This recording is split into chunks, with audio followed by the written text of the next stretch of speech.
And we are back on the live stage again here at the WSA European Young Innovators Festival, showing the 16 winning projects of this year. And it's my pleasure to introduce you to our fabulous moderator, Geena Whiteman from the University of Cardiff joining. And she's going to introduce you to the huge jury from all over Europe and present to you the winning projects. Geena, here's your slot.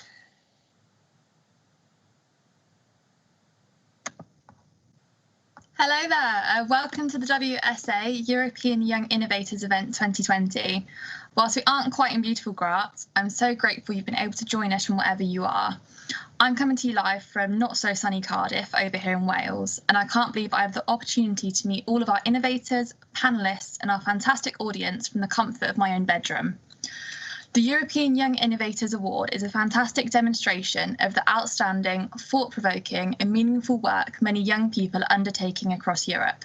It has been absolutely inspiring to read about the projects I'll be introducing to you shortly, and I can't wait to learn more about them as we proceed with these pitches. I've been a part of the WSA family for nearly a year now, and I attended my first event back in February at the Budapest Health Hackathon. It was so exciting to see some of the fantastic ideas many of the participants came up with in less than 3 days, and to see how passionate about sustainability and the SDGs so many young people are across the world. The SDGs in which we are targeting today, SDG number 3, good health and well-being, SDG number 4, quality education, and SDG number 5, gender equality, are incredibly close to my heart. So without further ado, let me introduce you to some of the fantastic European young innovators innovating within this space. Each team will have 3 minutes to pitch their innovation, which will follow with 3 minutes of questions and answers from our jurors. Are we ready? So first off, I would like to go to VARS in Austria. Hey, thank you for your introduction. Over the last few years, we have seen how new generations tend to be more attractive to interactive media, technological experiences, and games. And we have seen as well how entities,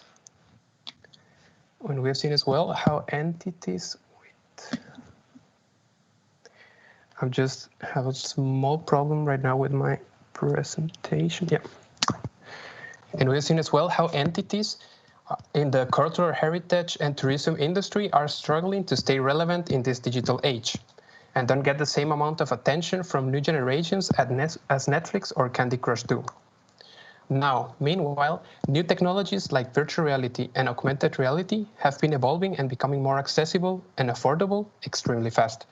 These offer great possibilities in many different fields, including cultural heritage and the tourism industry. Things that seem to be impossible some years ago, like creating an immersive time travel experience or bringing a museum exhibition to life, are now possible. Let's take, for example, one of the augmented reality treasure hunts we developed together with one of our partners from Argionau. For this treasure hunt, players have to visit different parts of the city of Vienna to solve historically based riddles. And through augmented reality, they not only get the chance to see and experience those places in the past, but as well to learn and explore history in a new and interactive way. Now, this is only one of many great examples that show how implementing and taking advantage of these new technologies can help create interactive and game-like experiences like for cultural mediation. Now, there are about 20,000 cultural mediation entities like museums, tour agencies, and touristic destinations in the DACH region and Spain. Around 2,000 of them are here in Austria, and taking into account different factors like the size of the entities and the competence in the field, among other factors, we come to a target market of around 60 entities here in Vienna. We founded last year, and even though the COVID-19 hit pretty hard our target market, we managed to be working or are in contact regarding a project with 9 of these entities, including touristic destinations like the Castle Hardegg and Rugers, and tour agencies and cultural mediation entities like Argionau and Secret Vienna, among others. Now, wouldn't it be cool to give more of these entities the opportunity to take advantage of these technologies in order to stay as relevant as Netflix or Candy Crush in this digital era? well, that is exactly our main goal at the Virtual and Augmented Reality Studio, VARS. Each entity has its own focus, and there is no one-size-fits-all solution here. There are many different ways and possibilities to implement these technologies as well. So what we offer is to help them create an experience that would best fit their needs and purpose. So if you happen to be sharing our vision or are interested in taking advantage to these new technologies, just drop us a line and let's bring history back to life. Thank you. What a fantastic idea that is. I didn't realize I could go on holiday from the comfort of my own bedroom. So I want to hand over to the jurors now to ask any questions about this idea. It is innovation, sorry. So.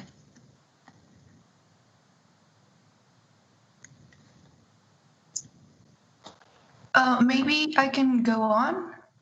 Hi. Yeah. Nelly from Mexico.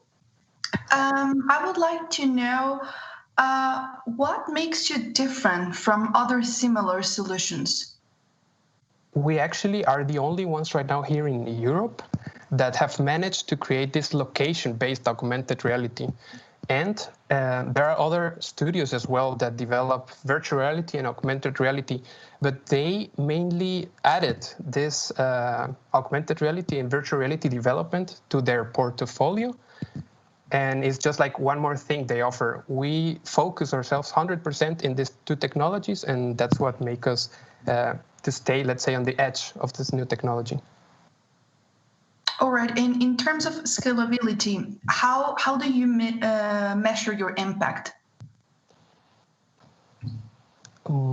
That's a really nice question. I'm not 100% sure if I had the right answer for that.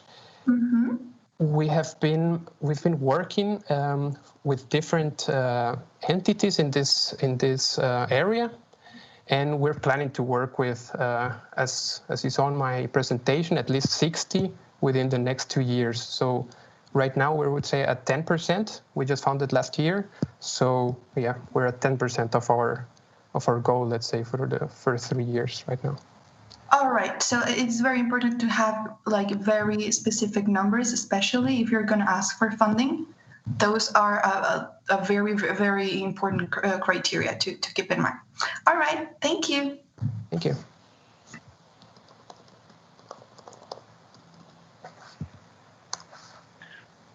Okay. Geena, can I? Can we have the next juror's question, please?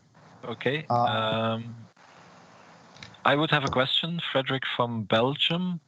How scalable is the solution really? Because you pay a high entry price, and I think it's very customized, the services that you offer. So how scalable is your product really? Yeah, actually, the product can be applied, or the idea behind this example I showed you can be applied to every city in the world and every touristic destination. So it's pretty scalable.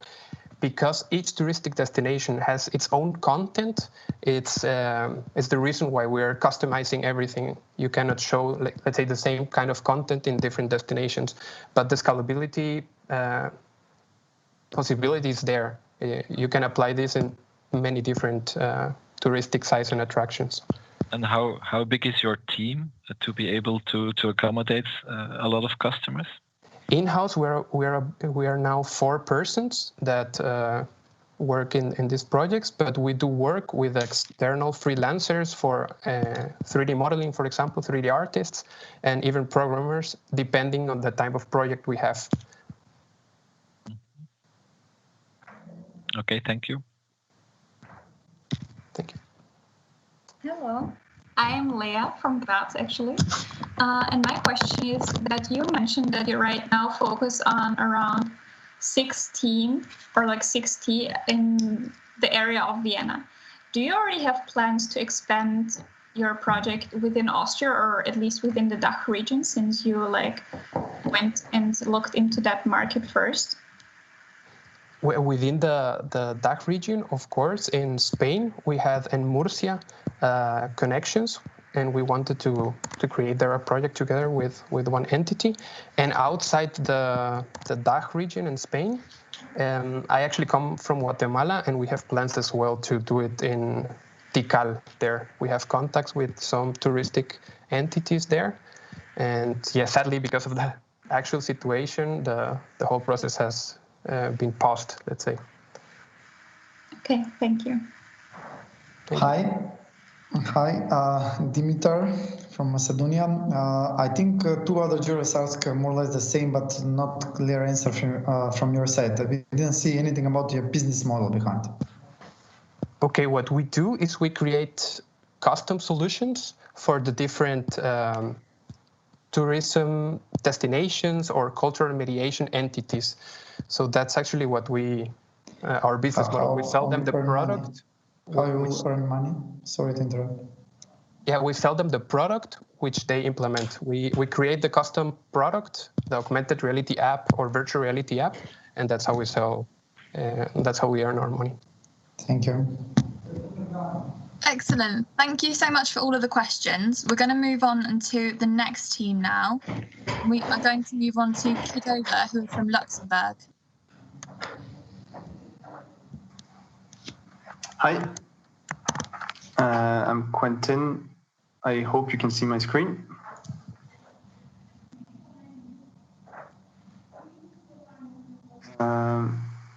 Should I start?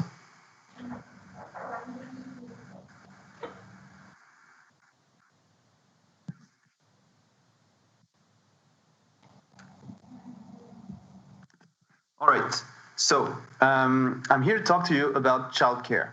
Everybody's concerned because you all have children. In that case, congratulations, or maybe some nephews and nieces, or at the very least, like me, used to be a child at some point in your life.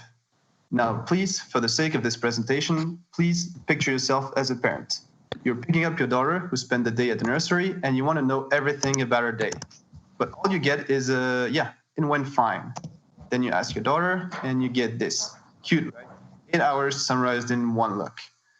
Obviously, there's an issue. Introducing our solution, Kidola, the companion app for a better flow of information. We co-developed Kidola with all stakeholders to provide added value for each of them. Parents, they have information about the day, they get pictures. The educators, they get to spend more time with the children with our easy note-taking app. And the managers of the nursery, they get reports for easy invoicing, they can manage the schedules of their teams, access forecasts, well, they can run their business. We developed Kidola to be an ERP for nurseries, and it paid off. We now have a solid product, and our conversion rate shows that 3 out of 5 meeting turns a prospect into customers.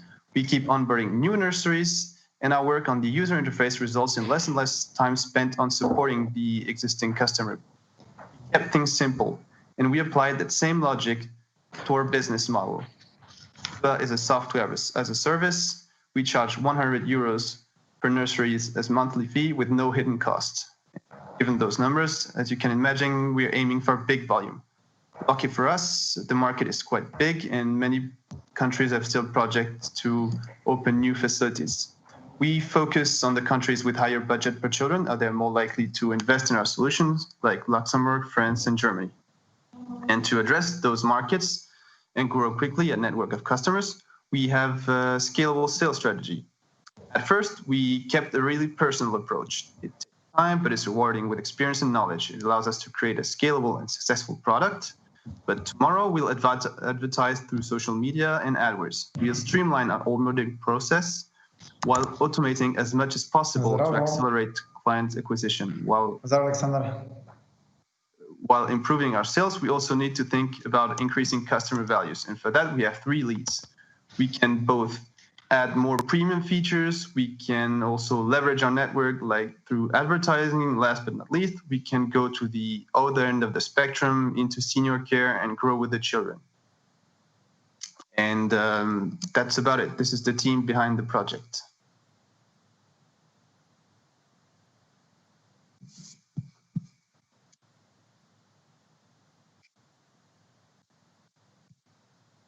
Excellent. What a fantastic presentation, a really interesting idea. Can I now call upon the jurors to ask any questions they may have? Can I go to Christina, please?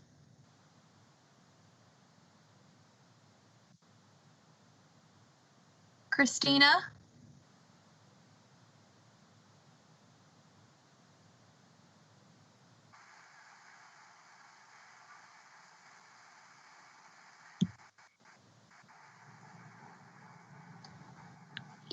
Sorry, can you hear me now? Yeah. Yes. Yeah. I know the button was blocked for a couple of seconds. I'm sorry. All right. I said, like, I congratulate you for the beautiful project. I very much relate to it for personal reasons. I have 2 kids in kindergarten, and I know exactly how this business runs. We are in this initiative, so we have to deal with lots of things. Because I was like very hands-on in exact this situation. What my question to you is, if you have also included in your marketing approach also a training to the people who will use this. Although very intuitive, maybe a bit of a training is something that you should consider. We do have a readable training for now.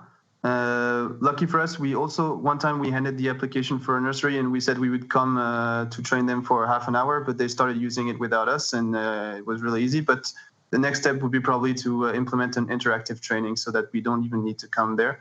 But we do have trainings for both the educators and the managers, since they have different sets of features. But we do have trainings, yes.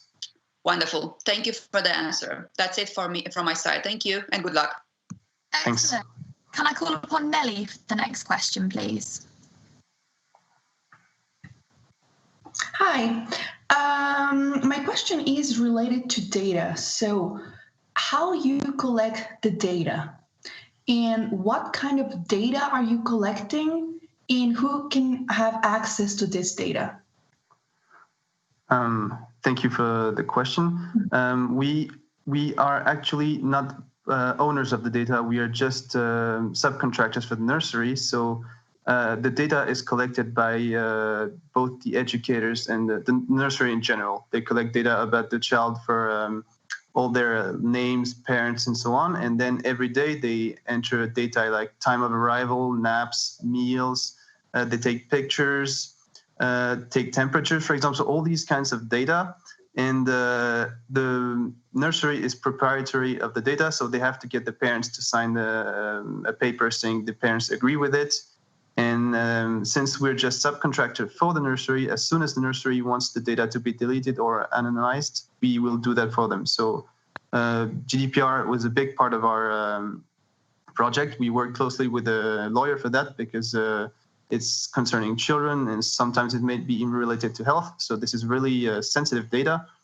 And we are able to delete or anonymize data based on request each time a child leaves the nursery. But since we started recently, nurseries needs to keep the data for quite some time. So we didn't have to delete data yet, but we are ready for that. And we can export the data, give the ownership back to, all the data to nursery, and then delete everything on our servers, which are based in Europe, by the way. All right. Great answer. Thank you. Excellent. Thank you. And for the last question, can I call on Katharina, please? Hi, wonderful presentation. I think it's a great idea. I too can relate to that. Personally, I also have 2 kids, luckily out of the nursery times though, so I have made it through the really tough times. So wonderful idea. I had a question regarding the scalability of your product. We saw your plans on scaling across France and Belgium, I think, and Germany, you said. And so how high are the incidental costs that you have in adapting your product to any one of these new markets, be it either for regulatory reasons and or for most importantly also language barriers. So how are you dealing with that, and are the costs really high, so that maybe you could also think of how many customers you would need to gain in each country before you break even for having had additional development costs? Can you talk to us a little bit about that? Yeah, about the scalability of Kidola. Well, our product is already available in 3 languages because Luxembourg is a very multicultural country. So we have it in French, in English, and in Luxembourgish. And about adding new languages, we did that already. It's not a big problem. It's a matter of hours if we get the right people who speak the language. And about adapting to new countries, we are for now only in Luxembourg, but we're opening with our first nursery in France. And as we already have the part about collecting the data covered, and it works more or less the same in all countries, it's just a matter of formatting the data to the right format for invoicing, for example, because each nursery in Luxembourg, they invoice the Luxembourg government. In France, it's the French government. And it's just a matter of getting access to the format we need and then adapting it a bit. But it's a matter of less than a day of development. So I'd say, except if we come across a country with really specific needs, we already have most of the hard work done. We'll just need to adapt a few tweaks here and there. But as we've seen so far with France, we are quite confident in adapting quickly to new countries. Excellent. Thank you so much. And what a fantastic pitch. Next, I'm going to call upon Educraft, who are from Lithuania. So if they can take the stage now.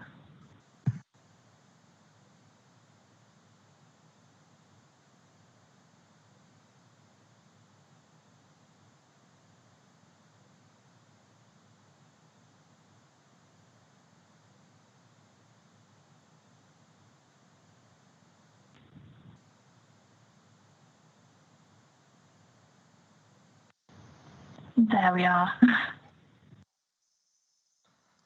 Do you hear me? Probably yes. Yeah.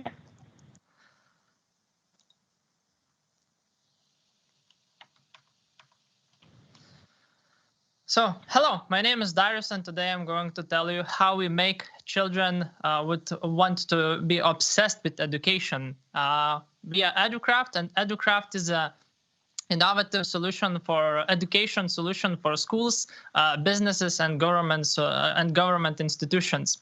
So we are the witnesses of an incredible technology revolution, yet the innovations in education strongly lag behind the real current world we are living in. And it's no surprise why the motivation of children is getting lower and lower.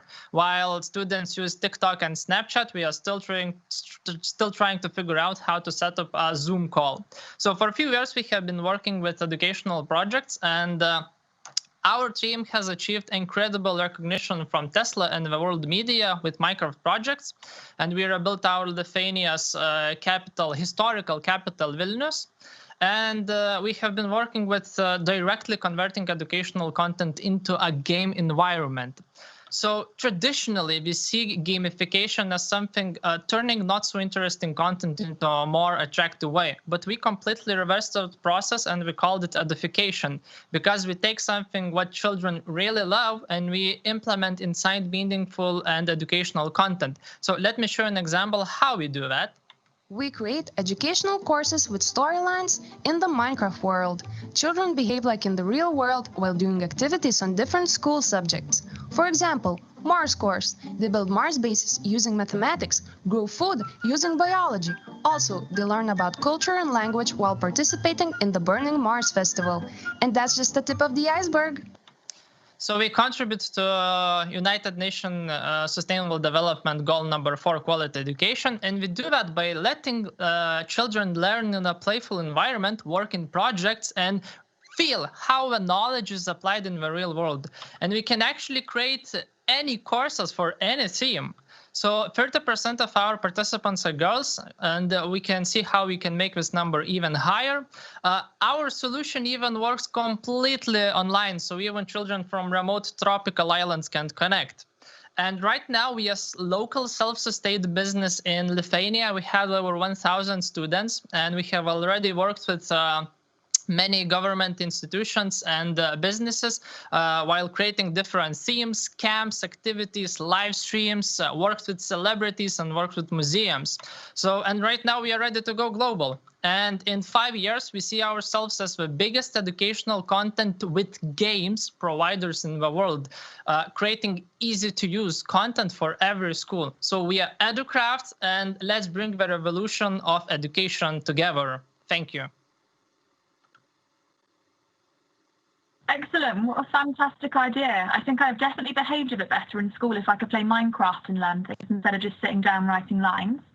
So I'm going to call upon the jury now for some questions. I've got a question that's come from Leah. So if Leah could take over. Yes. Thank you for this wonderful idea. You also, it was visible on the screen that you had summer camps or that you use it as after-school activities. But yes. How exactly do you see Educraft being involved in the regular daily schedule of students within their school time? Yeah, we actually this month we started doing that in 2 schools in Lithuania, and because our storyline courses, every day we pick different subject, and we can actually implement what we are learning in schools into our storyline. So they could actually be learning that during normal subjects in class, and it's quite a good thing because we can make it inter-subject education. So Okay, yeah, thank you for your question. Excellent. Can I call upon Frederick now for his question? I think you need a microphone. We can't hear you, sorry. I need a microphone on, please. Yeah, sorry for that. Very interesting presentation. Thank you for that. Can you dig a bit deeper in the business model? Because it's not very clear to me how you plan to make money in Lithuania and, of course, abroad as well. Yeah. We have been making money. We started with taking this as after-school activities, charging for per child for individual families. And right now we are transitioning to partnering with individual schools. So as I said, this month we actually signed the papers with 2 schools, and we are starting to implement it directly in the schools. And we work with a lot of different projects across the Lithuania. And last week we ended one project where children from Lithuania and Poland actually worked on a European Green Deal theme. It was a camp, a week long. So, and yeah, it's a individual partnership for every school. Yeah. But what would it cost typically for a school to work with you guys? It's hard to tell. Right now we had 50 euros per month for one children, but it was lots of hours for our after school activity. But right now for a school it would be around 10 euros per month for one child, and we give technical support and all the technical solution and licenses and the content. Excellent. Can I call upon the final question from Sabrina before we move on, please? Hi, thank you very much.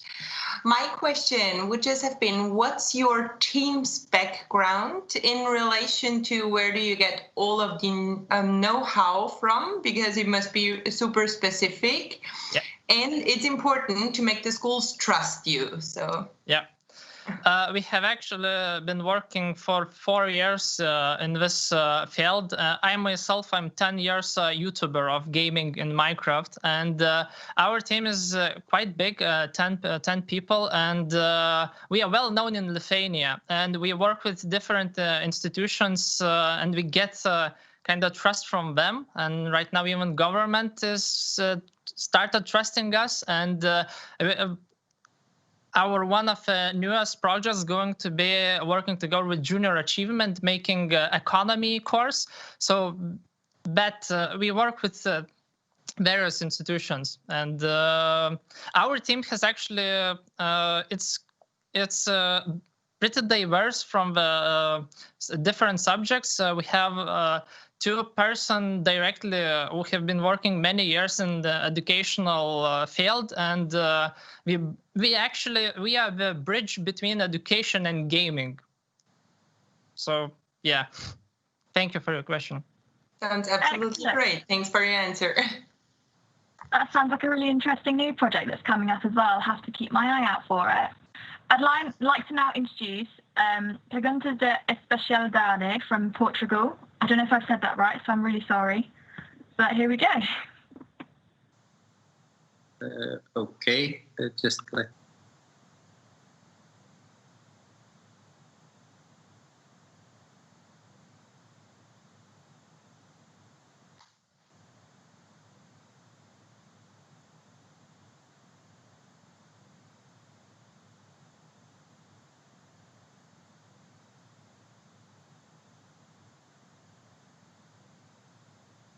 I think you need to unmute for me, please.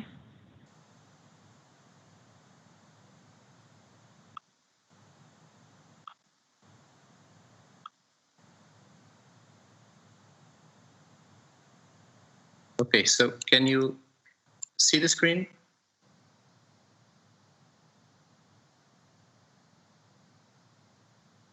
Is that okay? Can you hear me or not? Okay. Yeah. Sorry. So, hi everyone, my name is Tomás and I'm the founder of Perguntas de Especialidade. I'm also a doctor, and as a doctor, I recognize misdiagnosis is a huge problem and a leading cause of death. But I also know we can do better, and we can improve our patients' safety by improving medical education. Think about traditional education. In a classroom, a doctor can only teach a few students at a time. But now with technology, we can record that session and give access to every student, everywhere, every time. And that is Perguntas de Especialidade, a medical knowledge platform that breaks traditional barriers to medical education. When we started, we wanted to have an instant impact in our students' lives. So we focused on the most defining step of their career, the National Medical Board exam. This exam defines if you are going to be a cardiologist, a dermatologist, or if you have a bad grade, if you are going to become an unemployed doctor. In Portugal, preparation for this exam was too old-fashioned to be true. In fact, it was only occurring in 3 Portuguese cities. So, if you were a brilliant doctor, but you were living in one of these red dots, your chances of having a good grade in the National Medical Board exam were extremely low.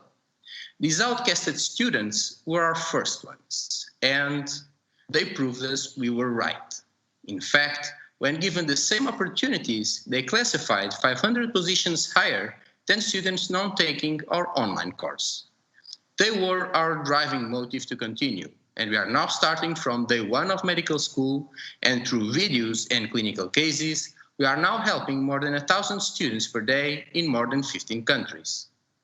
This is our team.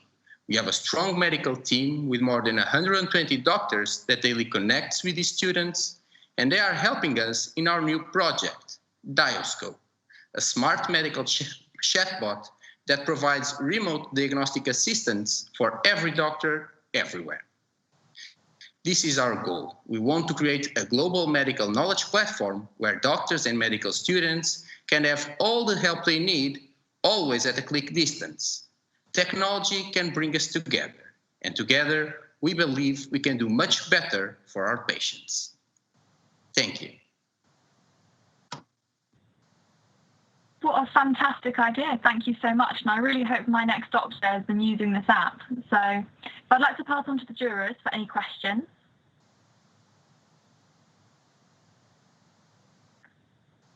To Franco.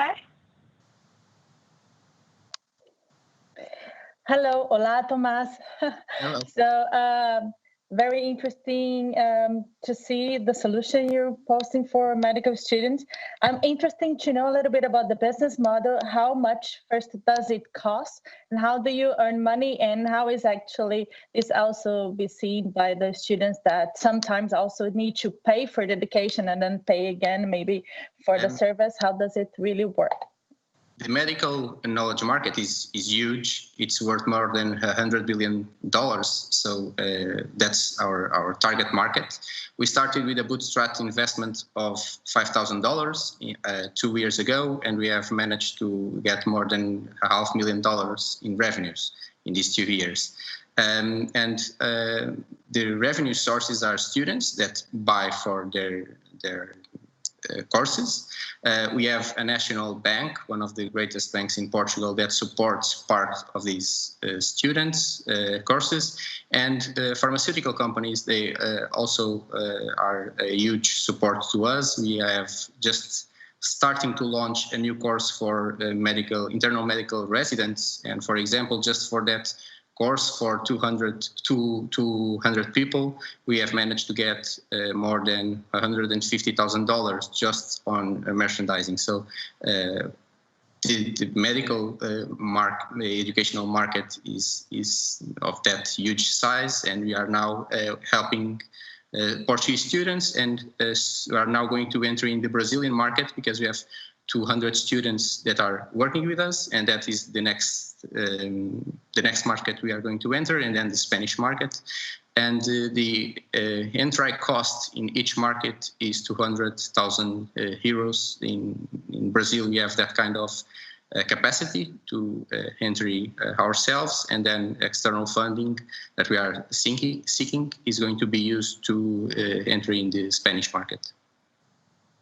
All right, thank you. So it's a subscription, so the students pay for using, and also, but you also have some advertising that you get revenues from, and so that's also some partnerships. Very interesting that you so partnerships, you get also revenues and from the paper for use. It's monthly paid. It's paid.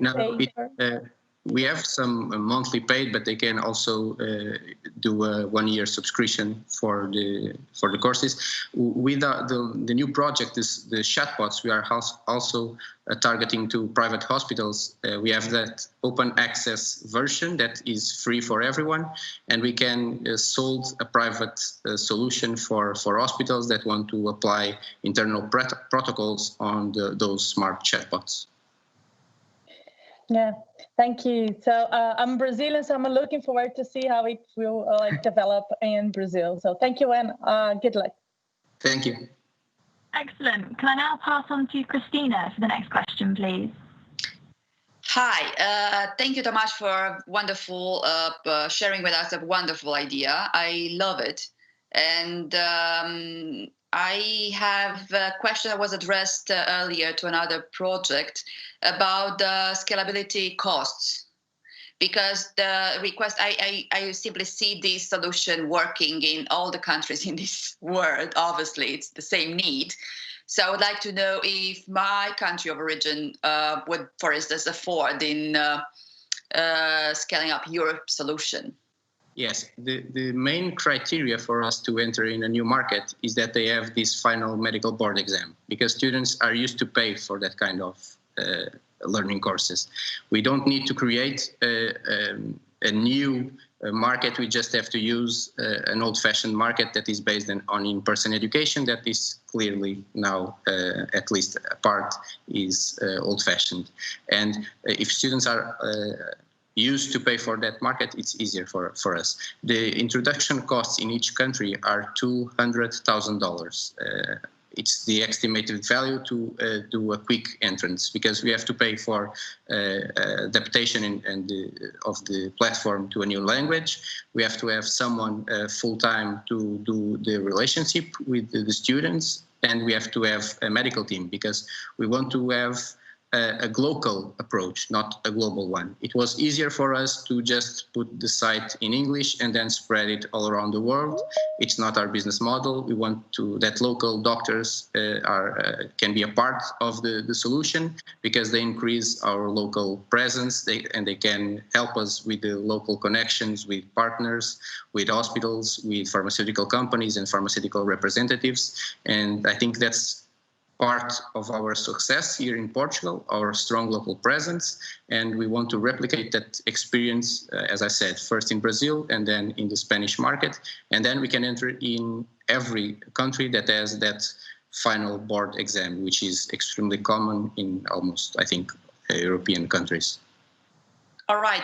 Thank you very much for the answer. It's very clear to me, and I wish you all the very best. And I have just a very, very quick comment. It's something that I noticed also where we analyzed your application in the earlier stages of the process. My recommendation to you is that the idea is brilliant, and maybe you should invest a bit more in the marketing side, like how to present it. Okay. Really to grab the attention to a wonderful project. So good luck. Thank you, Christina. Excellent. Thank you, Christina. Can I now go over to Yeva for a question, please? Hi, thank you so much for presentation. I think all the projects that present us anything that is related to a better healthcare is very important in every country, anywhere in the world. And I wish you all the best. Just a quick question. Where do you see your product, your company in 5 years' time? What is your ambition? Well, it's difficult. I see the other companies in my area. They're entry into venture capital, and they are raising millions. I think that's part of what I want to do. The leading firm in the Brazilian market is worth $1.8 billion. So I like good challenges, and I want to be in a similar range of evaluation. I think we should point higher, and then if we get there, it's wonderful. If we don't, at least we have tried. Thank you, and all the best. Thank you. Excellent. And for the final question, I'm going to go over to Nelly. Hi. My question is related to, online education, because one of the major challenges today is the completion rate. So I would like to know how many students that sign up actually finish the course. Our model is different. They have access to all the content all at the same time. They decide when they want to study, what they want to study, and they have access everywhere, every time. They all finish the course because they are preparing for an exam. We are not creating a new necessity. They are preparing for their school exams, they are preparing for their national board exams, they are preparing for their residency exams. So they signed up with the course and they finish the course when they do the exam. We have a very flexible schedule with them. If they say we do the exam on March, they have their subscription up until March. We don't charge an extra for a new month of subscription. And we can do that because we have a local approach. If we have a global approach, it was going to be impossible to see when it was the exams. But because we are working with local teams and we hope to work with local teams all the time, we are going to have that flexibility. And as I said, this is not a webinar. This is just not an online course. This is a medical knowledge platform that is available up until they do their exam. So they all finish the. All right. Okay, so because that's very, very important, and you could say that you have like 100% completion rate, which is super rare. It's really rare. Okay, right. Thank you. Thank you, Nelly. Fantastic. Thank you so much for those really interesting questions. I'd like to now go over to XVision, who are from Romania. So they can take it away.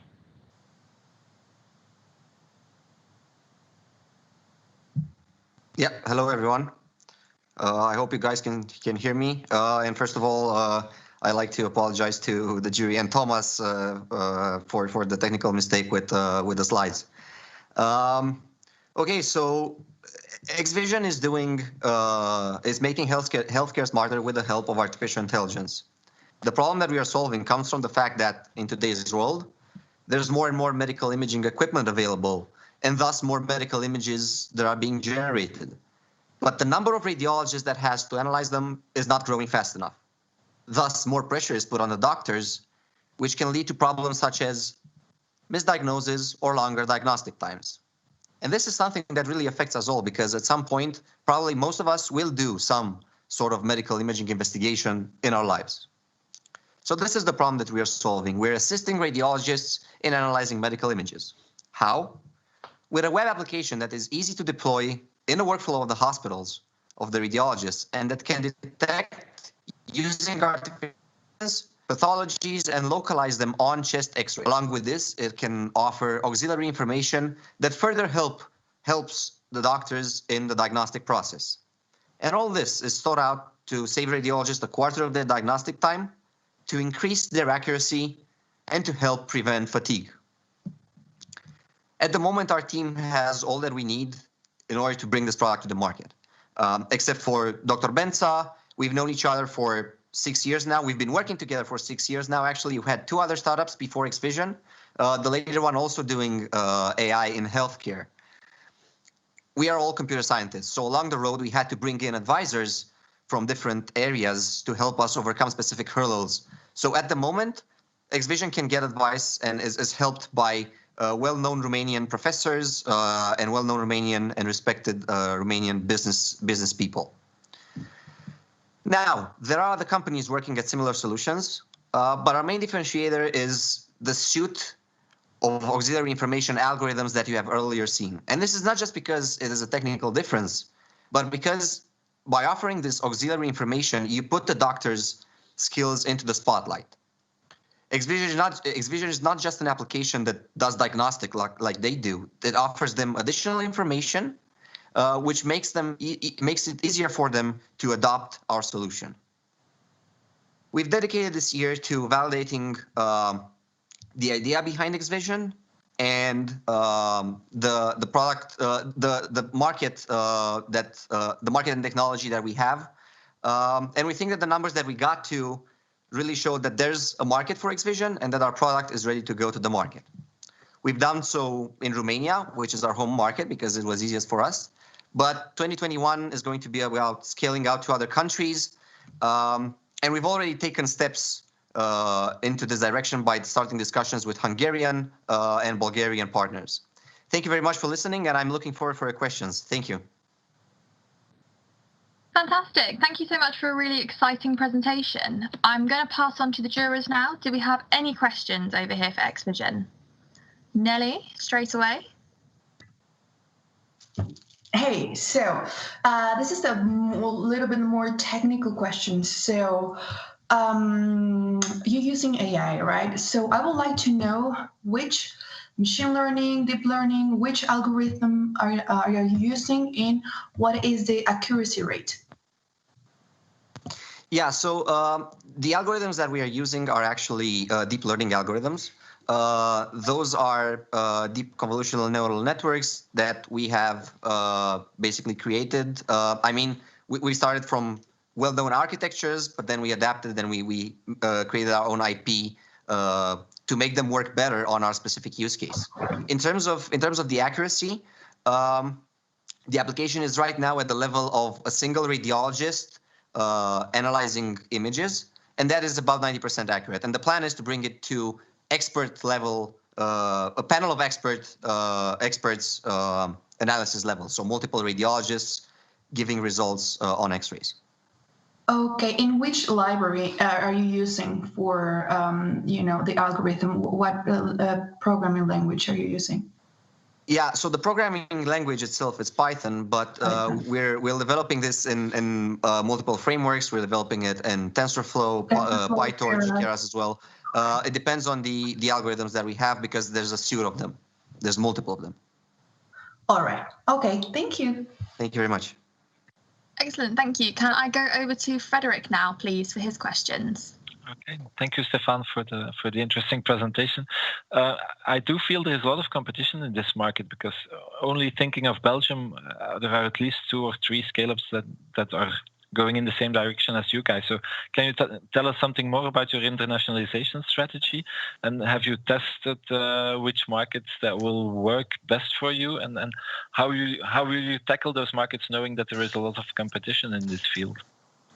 Yeah, so as I've said, this year was basically dedicated to proving that XVision works as a business model and technology here in Romania.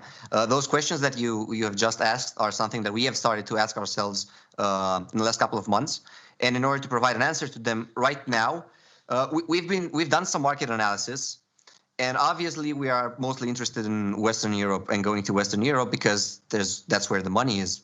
But we are not really connected networking-wise to Western Europe. So we're actually looking at a CE region because we have all those network relationships and cultural linkages and healthcare systems are similar to the one we have in Romania. And we believe that taking this next step into CE is going to help us figure out the answers to the questions that you've asked, because I don't think there's an easy answer to them, and I think that we still have to figure it out. Okay, thank you. Thank you. Excellent. And for the final question, I'm going to send it over to Yeva. Thank you. Thank you for your presentation. And just one quick question. What in general is your market entry strategy? You said you are now working with a product, but then very important think, just adding to what Frederick already says, there are quite a lot of products, and it is not so easy to enter in this market, which is very sensitive when they are talking about the health and all these things. So what's your plan? Yeah, so the plan is to go to connect to a couple of key opinion leaders per each market that we want to go to, and basically leverage them and their network, get them to help us in order to get to the first couple of hospitals in that specific market. Once we have a foothold in that market, we feel like things are going to become a lot easier. This is actually how it worked in Romania, and we believe that this is how this is the plan. This is what we're trying to do. Hopefully, it will work. But this is I'd say what we're planning to try to do. We leverage key opinion leaders to get a foothold into the market. And in terms of the competition, there are indeed multiple solutions. There's technical differences that we have. There's the adoption difference that I think we have the competitive advantage on adoption. Doctors find it easier to adopt XVision than other solutions. But at the end of the day, I think it's still going to go down to the network that we managed to develop. And this is why we're going to go for key opinion leaders. Excellent. Thank you. Now I'm going to take this all the way over to Poland for her impact.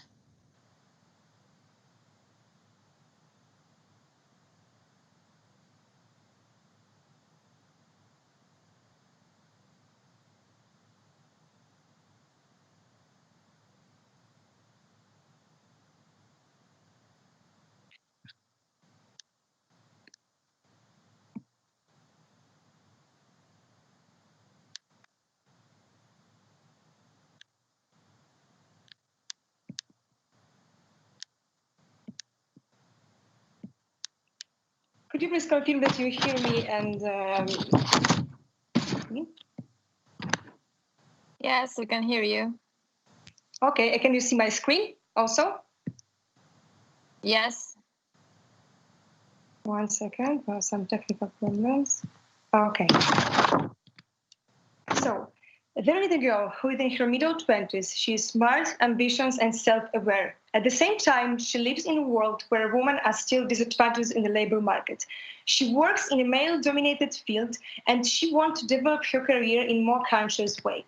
That's why we create Her Impact. It's a community-based platform aiming to inspire, educate, and support young and ambitious women in their career. And our users can grow and learn with us by becoming a member of a powerful community of similar-minded women. They also can use our online knowledge library, which we create with our experts and mentors, so they can learn and grow wherever they are and whenever they want. We also give them access online and even sometimes offline in Poland to mentors and experts from 8 countries. For now, most of them are in Poland, but we are just getting started. And last but not least, our users can build their skills and becoming more confident by using a unique step-by-step development path, which is based on AI. This path works as a recommendation system. After completing a series of competence tests, every user will get a development roadmap, which will provide users through our platform and its main features. Her Impact is the voice of change that helps creating new generations of women leaders, managers, and entrepreneurs. When we think about Her Impact as a sustainable and growing business, we understand that we need to operate in 2 business models, B2B and B2C. For now, we operate only in B2B business model, which means partnership with the big company who at first want to support young women and then also want to have access to a really unique young talents. And we work with such companies as Microsoft, McKinsey, BCG, Levi's, and many more. Our B2C model is not available now, and it will be available for our users when we finished our work on the main features of the application, which I was talking about, Her Path based on AI. And after that, some of our activities, more personalized and individualized within the platform, will be available for our users in a premium user monthly subscription. Her Impact now is more than 20,000 registered users. We have more than 200,000 social media reach. We bring together more than 100 mentors and experts, and we work with more than 20 corporate partners. So join us and make an impact. Excellent. Thank you so much for a really fun presentation. It's something that I definitely wish that I could access over here.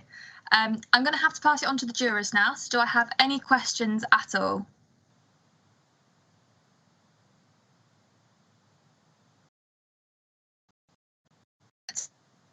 Please. Hi, hello, Alexandra. Thank you for the lovely presentation.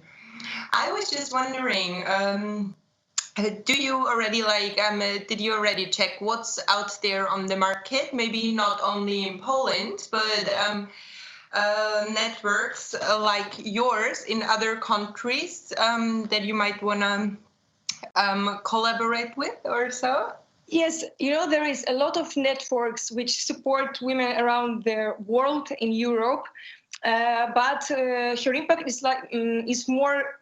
We focus more on the young women and in holistic and personalized development. So, of course, we have a lot of partners,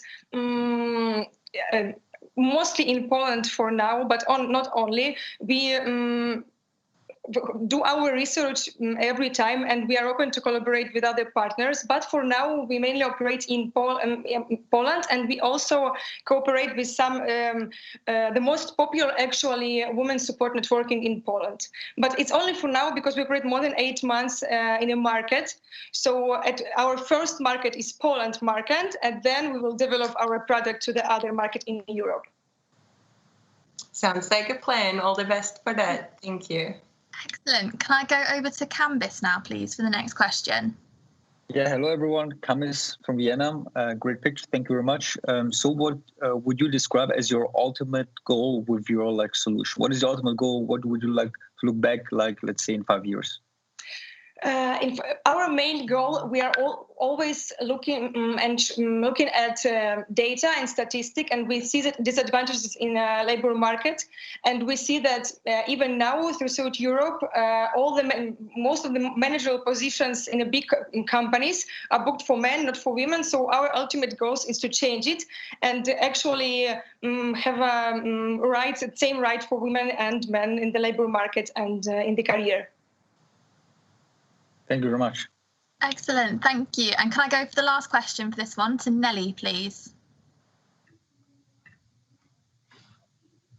Hello. Well, I love the project. I work helping women empowerment networks in France and in the Netherlands, and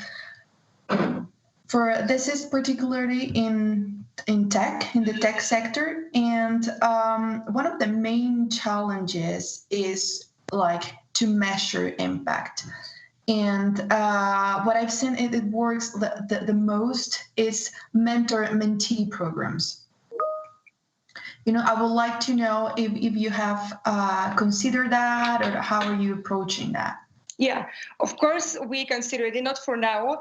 And in this subscription plus version, which I'm talking about during my presentation, one of the main features, actually, it will be a mentor session with the experts.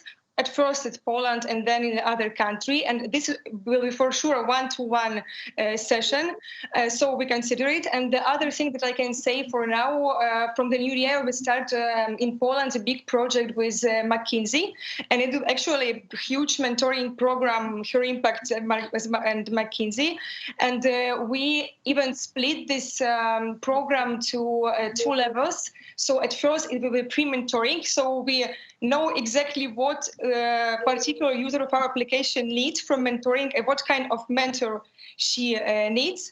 And after that, after we research her needs, we will try to find mentors from McKinsey to help her with it. So it will be very individualized and personalized. So this kind of features in our application maybe will be not so scalable as the rest of them, as for example, library or as this competence test, but it will be very important for us to develop it. All right, great. Good luck. Thank you. Excellent, what a fantastic idea. I'm now going to take us all the way up to Estonia, and we're going to listen to Future Heroes pitch. So if Future Heroes can get ready.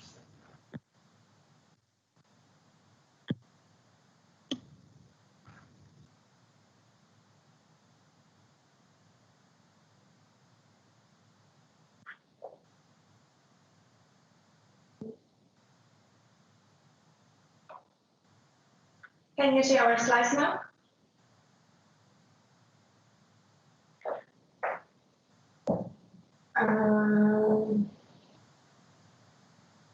Okay.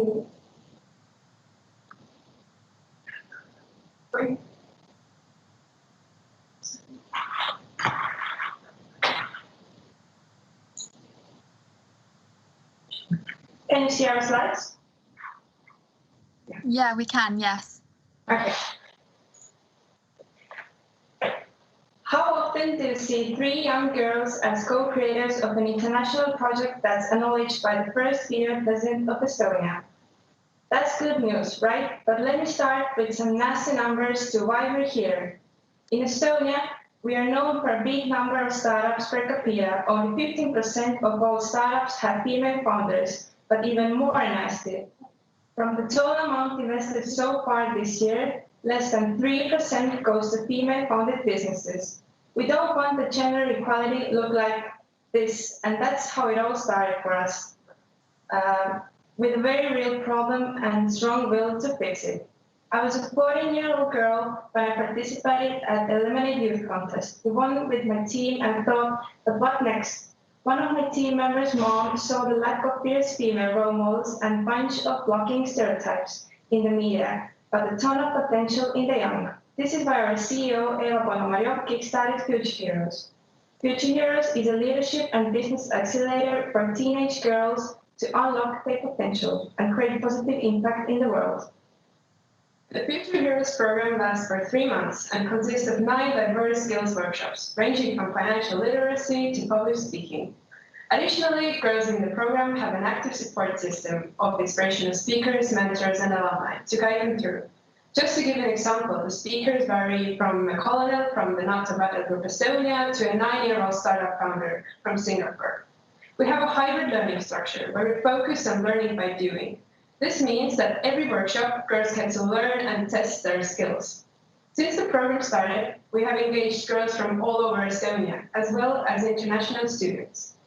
We have also got awards from both the Estonian and also international companies, and also gotten recognition from Estonia's first female president. We have partnered up with both international heroes as well as local rising stars. They have helped us to bring to life our greatest dreams and ambitions. Since we value accessibility, the Future Heroes program is free of charge and runs in English, making sure our participants can be from Estonia to Japan. We also pay attention to sustainability. For example, creating our own future hoodies where we are wasting no resources. In addition to Estonia, we have expanded to Latvia. Testing the hybrid program this year, we have proved that it is possible to move it fully aligned. This means we could make our vision, a sisterhood without borders, an actual reality. Today, the program is mainly organized by the alumni team, who are called the Big Sisters. We have been through the whole experience and now help to design the best program for the next girls with a dream. We are Future Heroes. Support us to be a sisterhood without borders. Thank you. What a brilliant idea, and I can't wait to see this next generation of teenage girls completely change the world. And I'm glad that you'll be the ones training them. Can I call upon some jurors for some questions? Yeva. Thank you very much for our presentation. It's always really a pleasure to see such projects that are built on true enthusiasm. I just have one maybe clarification. Could you tell us more a bit about the digital component of your project? Sorry. So this year, basically all of the workshops took place with Zoom. So all the mentors and mentor calls and coaches talk with the participants through Zoom. This is what it's been this year. Yeah, for obvious reasons, I think. Thank you. Excellent. Can I go on to Nelly now, please? Hi, girls. I love the idea. First, just a tiny recommendation: when you're pitching online, you need to use a microphone, because sometimes it's kind of hard to really understand your voice. So I bet, especially if you're like several people, so that's very, very important. And I would like to know if you have more like key figures. Like, I would like to see more numbers. Do you have any? How many people are you reaching? Funds that you have raised, or things like that. Thank you for the recommendation.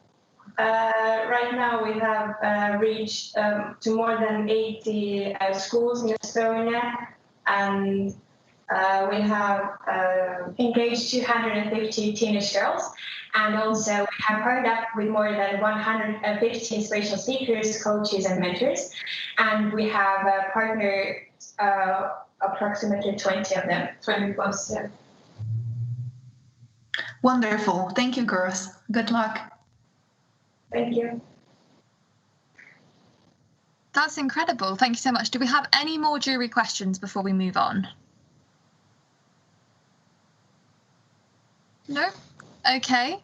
On to the final presentation. Last but definitely not least, I'd like to move us on to MySkillCamp, who are from Belgium. Yeah. I'll share my screen.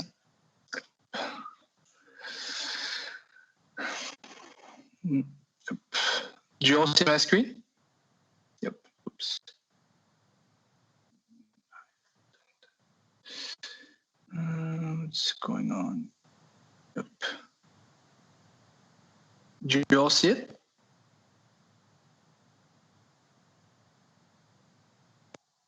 Yes. We can see it. Yeah. Okay. Sounds good. Okay. Perfect. Well, first of all, apology for being late. Was stuck in the traffic. So I want to present you today MySkillCamp. I'm the CEO and co-founder. MySkillCamp is an EdTech or HR tech solution. We are what we call a learning experience platform. So we're not a learning management system. We're focused on the learners. And actually, the learners that we are addressing are facing a couple problems. The first one is the learning platforms that they have internally in their companies are most of the time empty, especially with COVID-19. Companies realized that the platforms they had were not user-friendly and were lacking of content. So what did companies do? Well, they started looking for content, right? So they reached out to LinkedIn Learning, Udemy, Coursera, Open Classroom, all those different providers, and all of a sudden realized that not all providers, not one provider could meet all the needs of their learners. And then thirdly, learners are starting to realize, well, if I have to spend time online, why would I learn? What's the purpose behind it? Of course, there are courses that I must take for my job, but then if I want to move on in my career, work on my upskilling and reskilling, then I must have a purpose behind it. So career development is something that's becoming more and more important today. So at MySkillCamp, we used to be a team of 20. We have now grown to 45 in only 3 months. We raised funds here in September. And our role is really to guide and motivate the workforce to reach their full potential in a lifelong learning way by accompanying them throughout their entire career by becoming their personal learning environment. So actually what we do is we find and we curate the best content on the web. We have more than 300,000 online courses coming from multiple sources of training. And actually we do not just aggregate the content and curate it. We also make the learning actually happen within MySkillCamp. So one login, one password, and you can actually take any courses you like within one learning environment. We also help and enable learners to give them a powerful tool where they can also reshare content they found on the web. And that's a really bottom-up solution. It's not a top-down solution anymore. We really give empowerment to the learners to also empower themselves and work on what we call knowledge sharing and peer-to-peer learning. We are now launching what we call a skill card. We realized during COVID-19 that learners had to be even more autonomous with training budget. And so we just released what we call the skill card. It's an online debit card for training expenses. So actually the way it works is, as a learner, if I want to take a course on Udemy, I can ask my manager for 29 euros, get those 29 euros on my credit or debit card, buy the course, and then start learning. That's actually way faster than going the traditional way. In terms of growth, I'm interrupting now, I'm afraid. Sorry, you finished your 3 minutes. Okay, sorry. Can I take it over to one of the jurors for a question, please?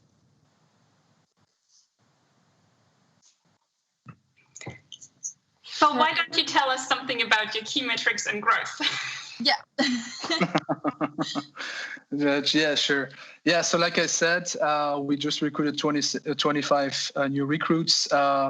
We have grown, well, every year we double the ARR. So yeah, we'll start 2021. But that, the marketplace that we launched a year and a half ago did generate a lot of business. When I say a lot of business, I mean around 1.2 million, from which we get a commission. It's a commission-based fee on top of the monthly recurring revenue based on the number of users using our solution. We have about 29 partners now in our marketplace. We have global partners, but also local partners. Why local partners? Well, first of all, because it's in the language of the learners.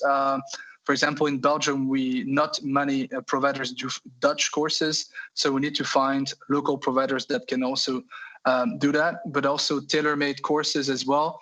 And on top of just buying a LinkedIn learning course where you just follow it by yourself and nobody is there to answer your questions, those local providers can provide feedback and assistance. Excellent, thank you. I'd like to take it over to Geena now for a question. Thank you, Lizzie, speaking here. So thank you. You also answered some of the questions I have, but I really think that upskilling, skilling, it's now very, very much more trending, and I'm very fan of the lifelong learning. So I really believe that's great. I just want to understand maybe a little bit, if I understood right, the concept. So you have two approaches. You have B2B, so you also create together with companies that want to upskill the employees. Mm-hmm. So a learning path that is very tailor made to their career or vision, so how they want to train the employees. And you also have a B2C approach. So if myself as an individual want to reskill for a new career or upskill, I could also visit some learning path that I believe this is important for my career future. Is that correct? Yeah, that's correct. So our first focus are B2B. So we sell the platform to them so that they can invite their employees. Then their employees are empowered in choosing the learning path they want to take based on their next career move, along with the manager, of course. But then once a learner leaves the company, for example, Sodexo, with whom we work, if they leave Sodexo for another company, that's usually where the learning curve really decreases. Why? Because the new company you join, maybe a small company, may not have a learning system, may not even care about learning. I've seen that before. And the idea is that once you have access to MySkillCamp, you can get your personal account back and keep using it. As we have, as you see here on the screen, we have also a free catalog with some partners that provide free courses, like the Red Cross, for example, but also some of our local providers. And so during COVID-19, we released this like B2C catalog for free with more than 40,000 online courses that are free of charge. And so we want to have a social impact through that by keeping learners upskilled or reskilled once they leave the company with whom they had access to MySkillCamp, or individuals that are looking, for another career move and could have access. But we are more focused on the B2B side now, but we're not giving up on the learners that are not using MySkillCamp through their former company anymore. Excellent. All right, thank you very much. Thank you. And I'm going to take the final question over to Frederic. Okay, thank you, Geena. Could you tell us something more, or could you give us some insights in your relationship with content providers such as Coursera and DataCamp? How does that work exactly? Yeah, sure. Well, I have different kinds of relationships with the providers. What we're trying to do today is actually a bit unique. It's easy to plug and play through the APIs, but it's another way to actually resell their content through companies that only want one provider, which could be MySkillCamp, and which is actually easier in terms of sales. And let me just tell you a story. In Belgium, a company was doing an RFP, and they wanted to have one provider that could deliver soft skills, tech skills, also data courses, etc. And Good Habits was competing against DataCamp, against BookBoon, and against LinkedIn Learning. Well, let me tell you what I did. If I didn't answer that RFP, that company had to choose between one of the 4 providers. But actually, I answered, and the vision I gave to that company is, you don't have to choose amongst those 4. You can have them all in one place and only pay what your learners are consuming. This is my main value proposition to my partners, is that you can still do business all together and not miss an opportunity anymore. So we have sometimes close relationships, and sometimes, for example, with Udemy and Coursera, it's on a deal-by-deal basis, but I'm working on it. It takes time. Excellent, thank you. And we're going to have one last small question from Nelly. Yeah. Hi. I love the idea. I've used those 4 different platforms and for different topics, and in some of them you have the price of the course, which is kind of sometimes really low or it's free, but what you pay is the actual diploma. How you deal with that? Yeah, sure. Well, of course. So, for example, Open Classroom, it's free. So we have those courses for free in the platform. But then we have an IT company that pays for the diploma once the learner finishes the course, and they do that through the skill card. So instead of every learner's buying with their own debit card, credit card, and then asking for a refund, they now use the skill card for training expenses, and that's much easier. So that's how it works when you take free courses and want to buy the diploma. All right, so you're kind of centralizing everything to have less people or less providers to deal with. No, that's exactly. Yeah. Learning happens in one system. Buying content happens in one system as well. All right. Thank you. You're welcome. So now we've come to the end of our pitches and our Q&A sessions with all the innovators. I just want to thank all the innovators for turning up, coming to us live from wherever you are and telling us all about your pitches. And I'd also like to thank all the jurors for giving up their time today to actually provide all these really insightful, clever questions that I don't think I could have come up with at the click of a finger. So thank you so much for giving us your time today.